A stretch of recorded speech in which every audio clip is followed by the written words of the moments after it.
here was the problem with advocacy in this country. With progressives, whether it's candidates, campaigns, issues, nonprofits, whatever it is, and it's the money, it's the finances.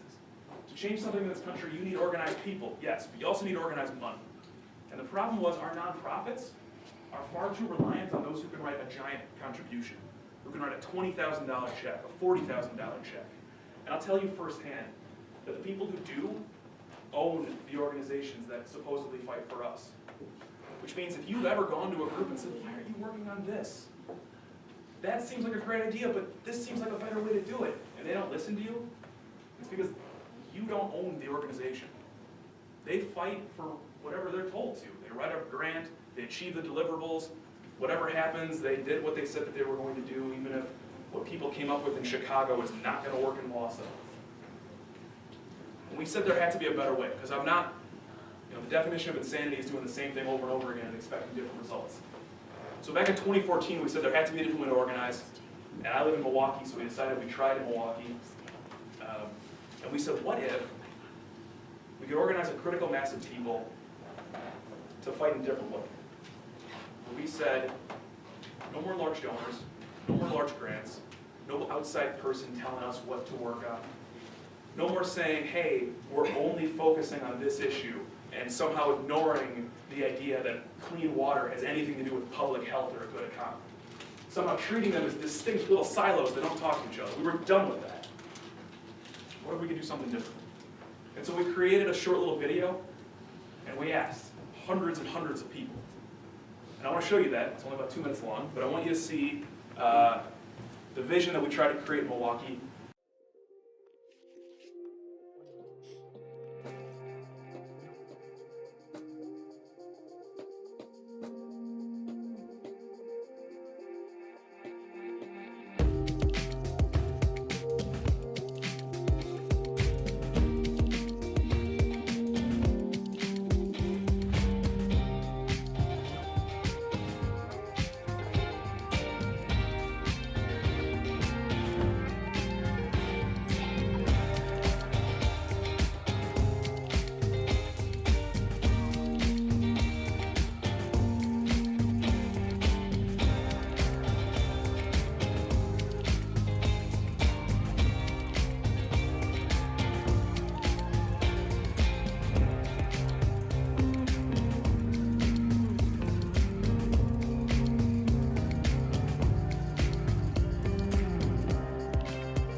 That's all we showed about a year and a half ago. We just asked that simple question. What if we could find a critical mass of people to hire their own person and fight for whatever they thought mattered?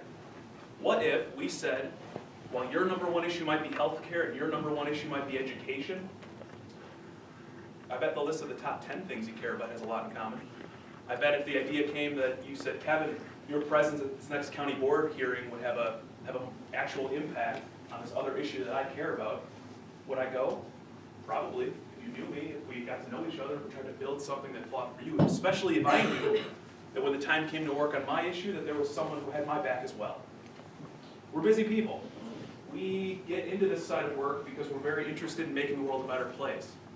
But we also want to make sure that it's not just the usual suspects, right? You have somebody whose day job is to wake up thinking through, how do we find other people who agree like us, but they're disconnected. They don't know us. They think that they're the only progressive in all of, I don't know, Vilas County. I know that's not actually the case, but in Waukesha, it's a little easier to make that case.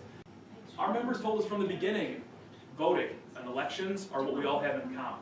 All right, it doesn't matter if you care about education or roads or water. We all vote. We all need more people to vote. And so our members in Milwaukee area helped educate people about photo ID laws. They registered SRDs. They signed people up to vote. They went door knocking. They educated the public. They said all this matters. But they also recognized that just getting a lot of people to call and remind them about photo ID does not change policy. So instead they said, what can we do? We can't change the photo ID law, but maybe we can convince Milwaukee County to provide free bus passes for those registering to vote or needing a photo ID, which we did.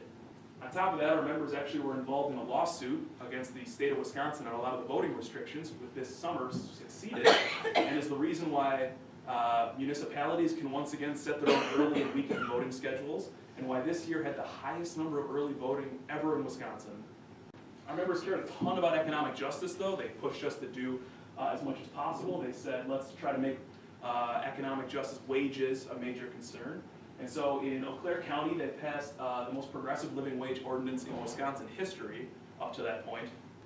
Our members said that that's great and all, but we also want to push for things that will have an immediate impact on those who maybe don't work for the county or on behalf of the county. And so at the bottom there, we actually worked on a campaign that pushed Milwaukee County mayors and the county executive and other elected officials to educate people about the millions and millions of dollars in tax credits for working families that are left on the table every year. It helped bring in about $6 million more right into the pockets of working families who spend in the local economy. And our members said that's not good enough still. We want to go after some of the worst predators that are in our communities, in which case are payday loans. Payday lending predators they prey on the low-income communities and especially communities of color, but certainly not limited to them. But healthcare has always been the thing that our members cared the most about. And so our members started to call through lists of people who needed healthcare. Low and moderate income families, especially in the Latino communities of Milwaukee, and they made literally tens of thousands of phone calls saying, you know, we're not professional enrollers, but I can tell you where they are, some in your zip code, that are free. Maybe you should take advantage of those because the deadline to sign up is on this date. On top of just enrolling people, we've been hearing from a lot of folks that healthcare is way too expensive, which it is, and we fully admit that. And I don't think anybody thought that the Affordable Care Act was good enough on its own. We needed to push to make it better. Why don't we just try to negotiate with the insurance companies directly? So we did. What's been most interesting, though, to many of our members is how this model has allowed us to fight for things that we never would have expected, and Citizen Action never would have fought for if we were on the old way of working on grants. And we had a lot of teachers and public educators, and we asked them, what do you want to work on? And I assumed that it would have been something like education funding or child poverty, and they said, no, Kevin, we want to go after the people who spend every single day demonizing teachers, who went after transit, who support Governor Walker at every election, give unpaid free advertising to conservative causes. In Milwaukee, there are 5 conservative talk radio hosts and no progressive ones. 5, who spend every single day pitting the suburbs versus the city, and it is the reason why Milwaukee is one of the most segregated metros in the country. So that's the main thing that we've been trying to do, is been to figure out where do we go next. Because for this idea to work, you saw on the map, we need to be organizing all over the place. Anybody who's paid attention to Wisconsin politics or just issues knows you can't just win Milwaukee and Madison and let's say Eau Claire and La Crosse and then the state will follow, right? You need to be all over the place. You need to be organizing people in rural, suburban, and urban, in metros across the state. Wisconsin has like 12 metropolitan areas. Right? I can list them all, but you all know them, right? Rhinelander, Green Bay, up to Oshkosh, etc. And so we needed to figure out a way that if we are to inspire people that big things are possible, we need to show that we can organize locally while also being connected to issues and concerns all over the state. So over the last year and a half, we have built an organization that worked in Milwaukee, actually succeeded twice more in Milwaukee with the Radioactive program, which doubled the membership, and then a program called Acción Ciudadana, which is about organizing the Latino community, specifically the fastest growing community in Wisconsin, as well as in western Wisconsin, and now northeast Wisconsin, the Appleton, Green Bay area. The question is, where are we going next? pressure up. Yes. Get involved. Yes. Join citizen action. And bring this fight to your city and your neighborhood. Yes.